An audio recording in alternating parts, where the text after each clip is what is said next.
Why is it that hackers are getting inside so many highly protected and firewalled systems? How is this happening?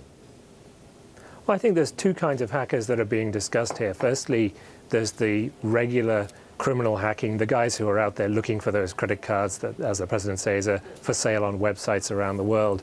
And then there are the kind of hackers that the big CEOs he's talking to today are probably interested in, which is guys who are breaking into a network, looking for intellectual property, corporate documents, and other things they can use to really make a significant profit based on information they find. And I think the way these guys are getting in is very much they're taking their time, they're examining the system, they're probing for weaknesses, and they're spending a lot of time working out how to get into a system. Well, certainly, Barry Ritholtz, I know you follow all things Washington. It does sound like, from an official level, they've stepped up the rhetoric on just how much of a threat this really is, comparing it almost to a terror threat. Well, this is an important reversal. You know, we got way too obsessed with al-Qaeda and some of the more minor threats from the Middle East. This has been an ongoing situation. It's amazing we went through 3 presidential terms of absolute rampant thievery of U.S. secrets, both corporate and domestic. Look, it's not a surprise that the Chinese fighter jet looks so much like the F-22. They have essentially the blueprints and a lot of other stuff. And the technology. Or the routers right. you know, from Chinese companies look a lot like Cisco routers. It's also not an accident, right? Well, Yes. Richard, why is it that it's taken so long for all this to come out into the forefront, and why are we now talking about it as opposed to 4 years ago? I think that's an excellent question. If you talk to people within industry, they've known that this has been going on for a very, very, very long time.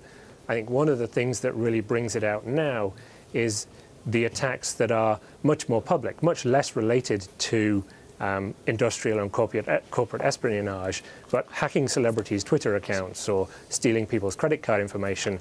That makes an impact at a domestic level. People become aware of that. People are much more aware of cybersecurity issues. And then that general awareness grows into an awareness that there's actually much more going on under the surface as well. I think one of the things that certainly the president is talking about, particularly with his executive order, is about the importance of communication between victims to share information about what's going on, so other people can learn from your experience. Richard, this is Barry Ritholtz. Isn't there an enormous difference between a little bit of behavioral hacking where you manage to figure out a celebrity's Twitter access by playing with birthdays and other family member names versus getting inside of the servers at a place like Intel or Boeing or the Department of Defense? Aren't these two very, very different forms of hacking?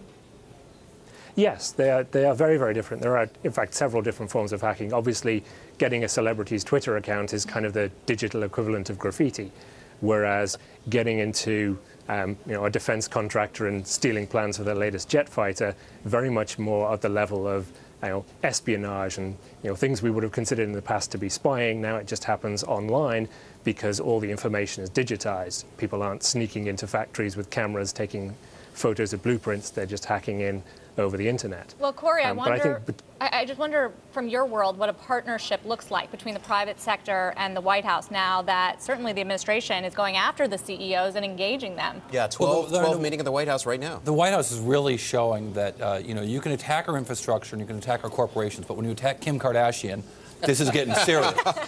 No, I think right.